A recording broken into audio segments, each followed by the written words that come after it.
Y'all make it back okay, Bill? Yes, yeah, everything was fairly smooth. So we got back around 8:30 or so. That's not too bad. No, not bad. It wasn't bad at all, thankfully. I guess it was smoother on the way back than on the way over there. Yes, correct.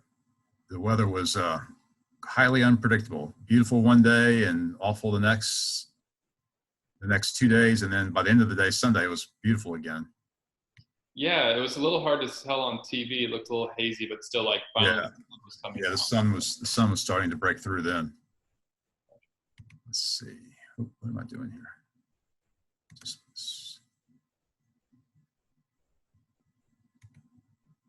that. Okay.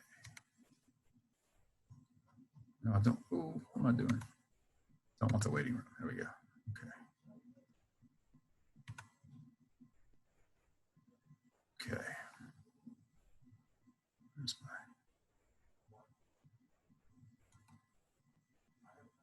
That's weird.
All right. Good afternoon. It's 2:30, so we'll go ahead and get started. Again, if you would just indicate if you have a question in the chat, and we'll follow that order. Since I think Wilson was the first to log on, we'll let Wilson start it off with a question. Okay. Leadoff hitter. Wilson, the leadoff hitter today. Yeah. I wish I had as much power as Dylan. I don't think I'm that kind of leadoff hitter, unfortunately. Then we'll have to move you to the 3-hole. Paul, you mentioned 08 yesterday and how you think that in some ways this could be similar to that kind of a season for y'all, but with a slow start. What are some things that you might be, maybe have learned that season that you're trying to apply now as you coach this team, or is there anything that you're sort of drawing on from that experience? Well, I'm always trying to be optimistic with the kids, Wilson, and I told the kids after we got back that our 08 season, we had a lot of young players. It was my first recruiting class that we were counting on. Guys like DJ LeMayu and Micah Gibbs and Leon Landry. They were all freshmen on that team. We had a lot of second-year players like Ryan Schimpf and Blake Dean, Sean Ochinko, Jared Mitchell. I think one difference was that they had gone through an SEC schedule the year before. They had taken their lumps my first year here, but they at least had gone through an SEC schedule. But I told them, that a similarity was we had gone to Tennessee that year in 08, except it was the first weekend of the season, not the second weekend, and we had been swept at Tennessee as well, including a walk-off grand slam in the last game of the season, last game of the series, excuse me. Jan Gomes hit a grand slam walk-off And we also had to play a doubleheader on the final day. So we started out that season 0-3, and we actually were on a 5-game losing streak. And things looked gloomy. You know, everybody was down on us. Everybody had written off the season, and things didn't get a heck of a lot better for a while. We actually were like 6-11-1 in the league at one point. And then, you know, we got better as the year went on. But I knew throughout the season that year that we were really close. We had a weekend against Georgia where they were the number 1 team in the country. And we hosted them here, and they were a really great ball club. And we went 0-2-1 that weekend, but we played them so tough. And I remember the first game, DJ LeMahieu struck out to end the game with the bases loaded against the guy throwing 99 miles an hour, Josh Fields. And I remember him fouling a pitch straight back where you could tell he just missed the ball. And he was this close to squaring it up. And I had this vision that he had hit this grand slam and won the game for us. But of course he didn't, and struck out. And the next day we had a tremendous rally in the 8th inning and tied the game and scored 7 runs in the bottom of the 8th inning and had the go-ahead run on third with our best hitter up, Blake Dean, and he didn't get the hit, and they scratched a run across and won the game 8-7. In the third game, we were winning 10-3, and our pitching got tired, and they came back and tied the game, and we went 12 innings, and the game was still tied, and there was the travel curfew. And I just remember how well we played and came up so short, just so close, and everybody had written us off. And then we turned around and won 23 in a row and won the West and went to Omaha. And the next year won the national championship. And you just can't give up. You just got to keep believing, and you just got to keep plugging away, and no matter how gloomy things seem. And when I look back at this weekend, I just look at so many positive things that we did. We out-hit the other team all 3 games. We had so many clutch hits and clutch home runs. We had 2 phenomenal starting pitching performances again. We had some clutch relief pitching. Our players came from behind in a game that seemingly we were out of. And then after a tough loss that we were 1 strike away from winning, we went out there and played our hearts out in the final game, and our starting pitcher pitched tremendous ball game. And it was a tough environment. And we had a lot of things go against us, and it was very, very frustrating. And I thought our guys showed a lot of poise in the face of a lot of tough situation. And we just came up short. We played 3 games and got outscored by 4 runs, and we out-hit the other team, and and here we are at the end of the day getting beat all 3 games. And can't tell you how frustrated everybody is and how disappointed everybody is, and looks gloomy. And I know we're staring at the number 1 team in the country coming in with, guy that's pitched 2 consecutive no-hitters, and everybody's ready to write us off. And I've been through this before. This is what happens when you're old. You have a lot of experiences. I'm just not going to give up. I'm just not going to. It's just not my genes to give up. And I'm going to keep working hard with the guys, and we're going to try to stay positive and get these kids to keep believing. And what good does it do to give up?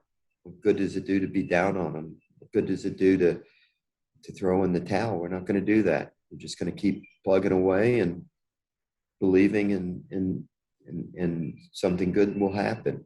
I can't predict when it's going to happen, or when that moment's going to happen. But when you use examples of when it did happen, like 2008, it gives the kids hope. When you lose hope, you lost everything. All right, go to Taylor. Hey, Coach. Last week you were talking about Cade Beloso. You made some mechanical tweaks with his swing. Did you see those things you guys worked on translate to his at-bats this past weekend? And just what did you sort of take away from his at-bats this weekend? Taylor, I think Cade's at-bats were a microcosm of our whole team this weekend. I felt like he was so close to bursting out. I could see his demeanor at the plate being so different. He'd smoke a ball down the right field line. The ball would be foul by a foot.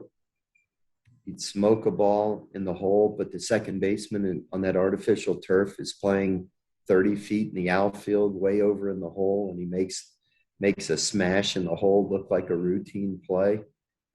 There was one moment in the first game we're up 1-0. Gavin had hit a home run to give us a 1-0 lead, and we get runners. We get two out base hits in a row. Cruz and Doty get base hits, and the pitcher falls behind 2-0. Cade Beloso lays off 2 pitches to get the count to 2-0. And I turned to Eddie Smith and I said, he's going to hit a 3-run homer right here. And he's going to put us up 4-0. And here comes the pitch, and Beloso is just this late on the pitch.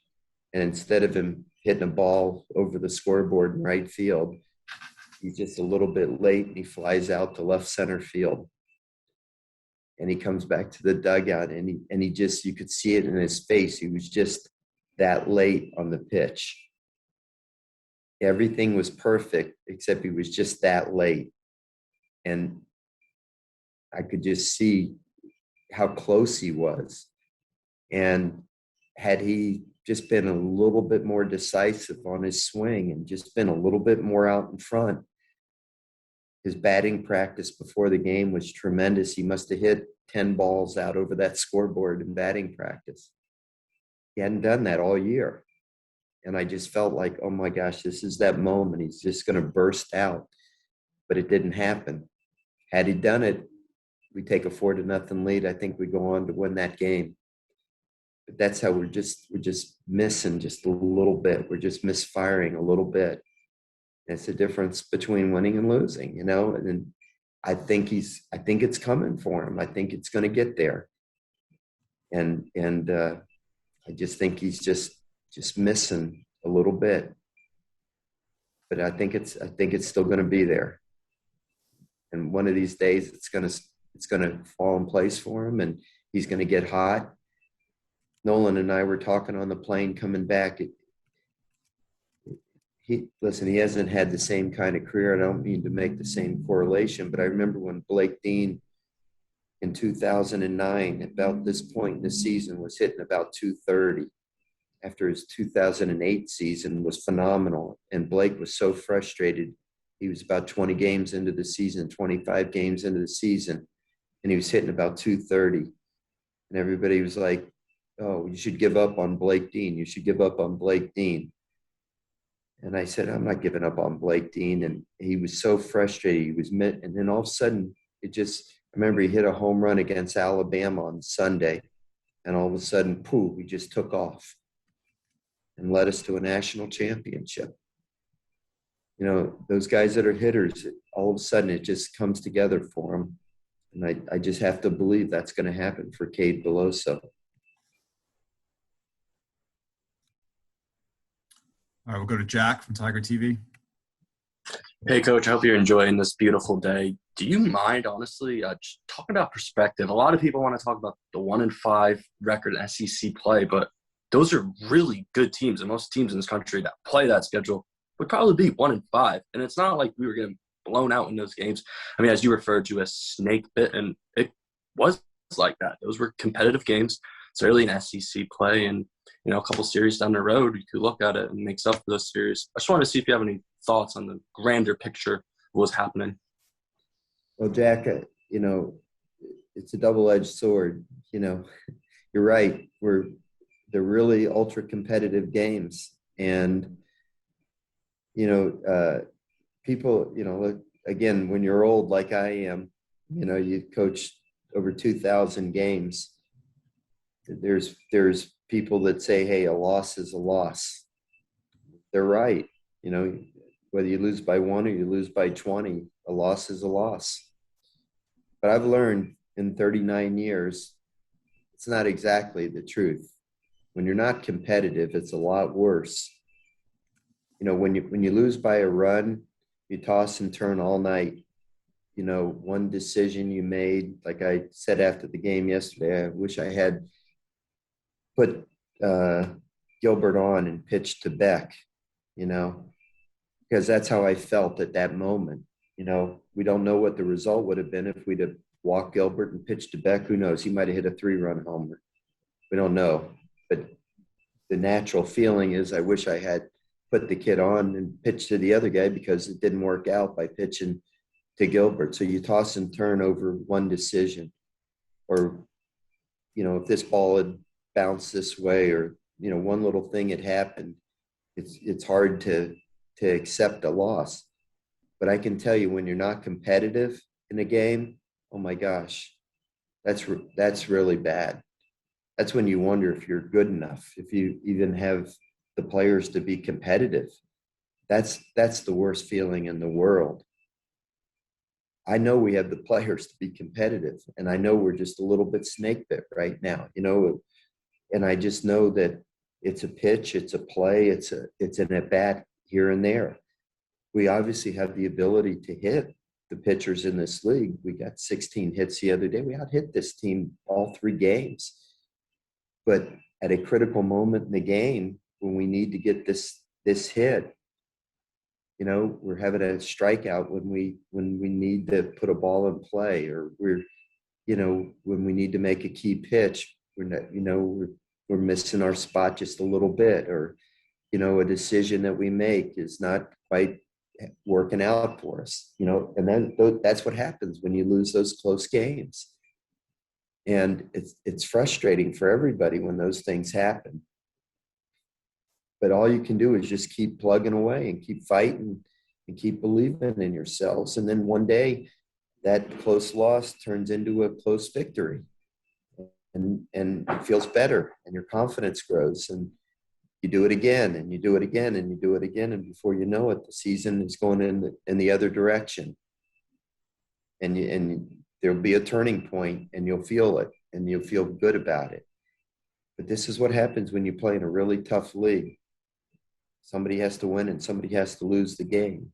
And you look around the league and you see it happens. Really great teams lose tough games. And it doesn't give you any solace. All you really care about is your own team. But it happens to everybody. I will go to Ed Daniels. Hey, Paul, doubling back to what you had said earlier, do you really feel that even at this point in the season that some people have given up on you, Coach? Well, I don't know, Ed, honestly. If I don't, you listen, you all have a job to do, and you report the news, and I respect all of you. And I think you know that. I've been here for 15 years, and I'd like to believe that I have a really great relationship with the members of the media, and I have a great relationship with the fans, but I can't listen to everything that's being said out there. People have opinions, and I think that's wonderful. They're passionate about their LSU baseball Tigers, and that's what makes it special to work at LSU. But if I listen to what everybody says, it would drive me crazy, and I can't do that. I have to have a mindset, that I have to believe in my players. I have to believe in the team, and I have to keep a very positive outlook on things. And, if I listen to what everybody says, the positives or the negatives, I would take that same attitude, and I can't be like that with the players. I have to stay positive with them, and because I believe in them. I believe that I believe they're good players, and I believe that my job is to keep them believing in themselves. Nothing positive will happen if I don't keep them believing in themselves. And so I'm sure there's some people out there that are frustrated and probably not saying the nicest things, but I don't know that. I don't listen to what they say. I can't, So I'm sure there's a lot of very loyal people out there that are going to stick with us. They've seen our teams through the years, and they know that our MO is that we're gonna fight through the tough times and keep getting better throughout the year. We do it every year, and this year will be no exception. We'll keep getting better. It may not meet everybody's standard. I can't control what they think. What I can do is do the best we can, and that's what we're going to continue to do. And we'll keep getting better as the year progresses. All right, we'll go to Scooter. Hey, Coach, two things are kind of jumping out with the struggles. On offense, the number of times you're striking out, and then on defense, the number of walks you're giving up. Is that two of the most frustrating things to try to get straightened out? Well, Scooter, the short answer is yes. Short answer is yes.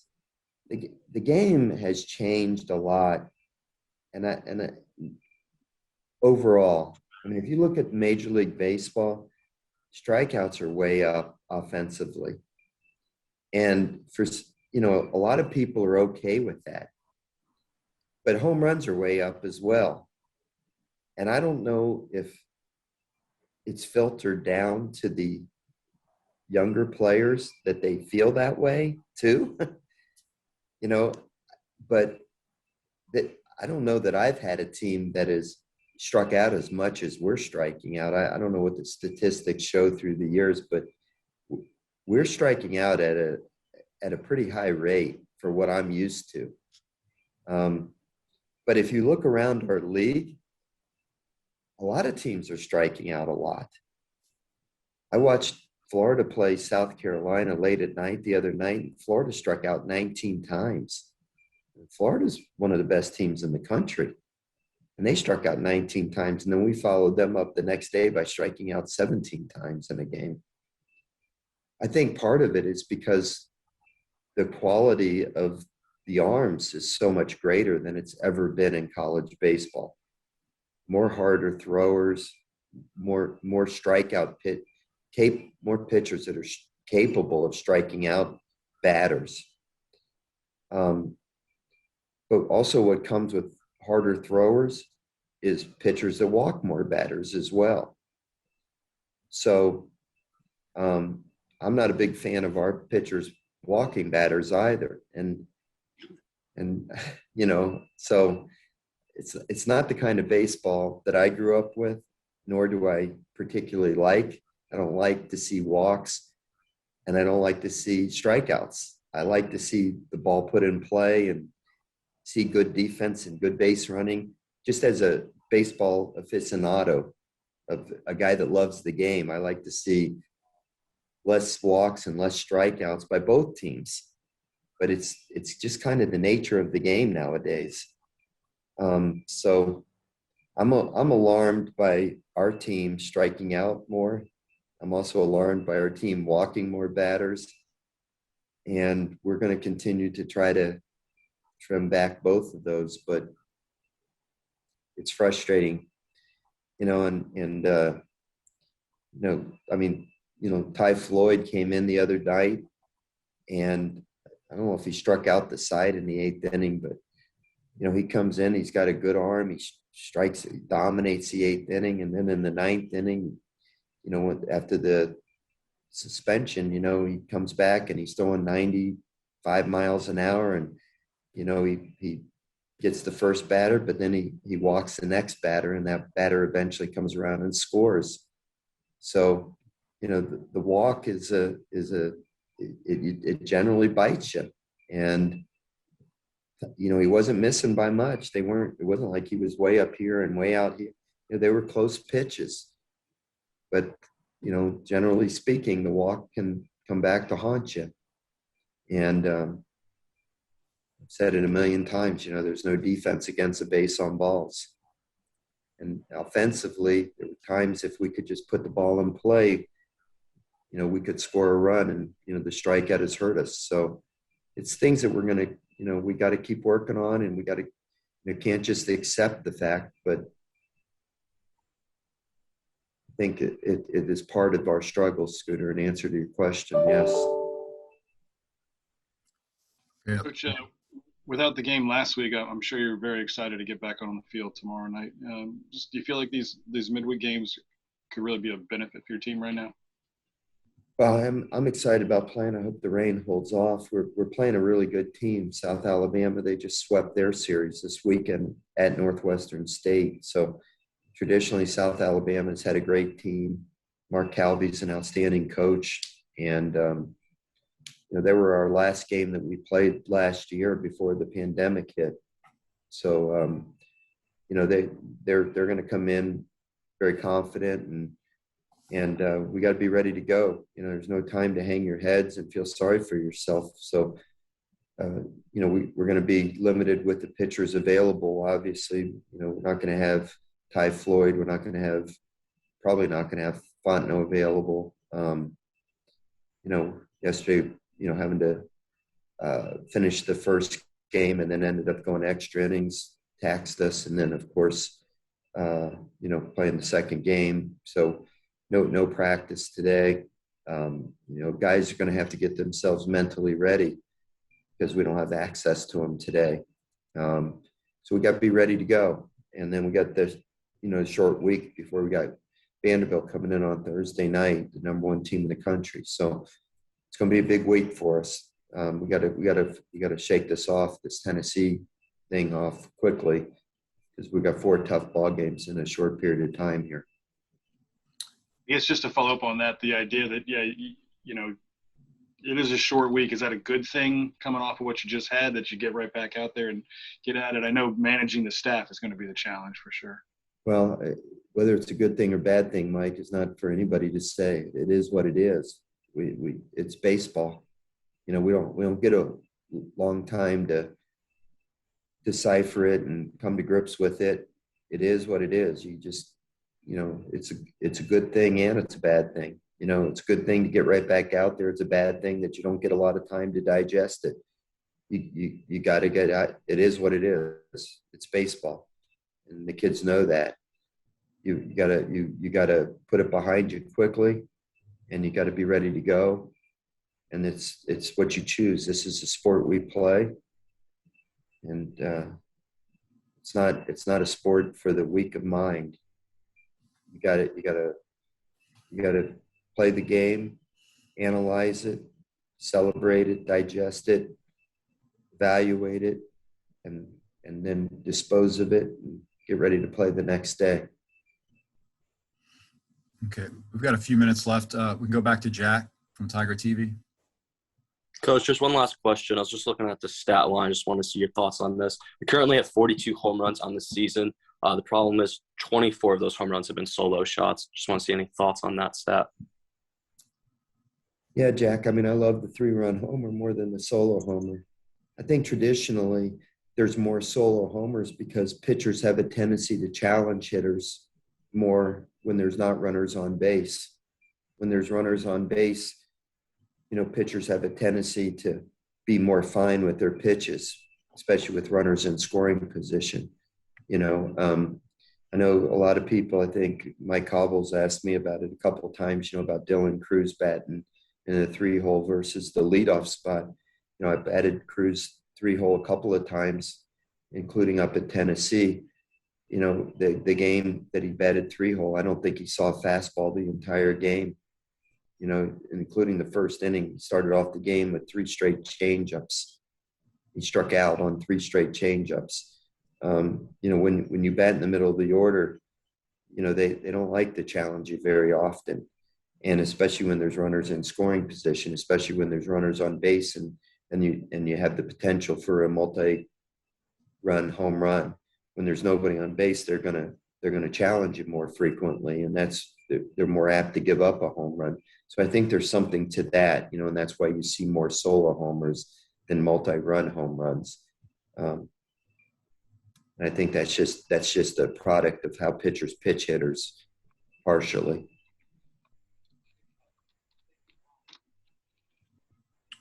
Okay, time for Michael Cobble. Yeah, Coach, just pitching plans. Have you laid them out or? Well, tomorrow we're going to start Will Helmers, but I think you're going to see several pitchers pitch tomorrow. Try to piece it together tomorrow night, and then this week we'll save it for the announcement for officially. We'll save it for Wednesday, but probably wouldn't take a rocket scientist to figure it out with the short rest.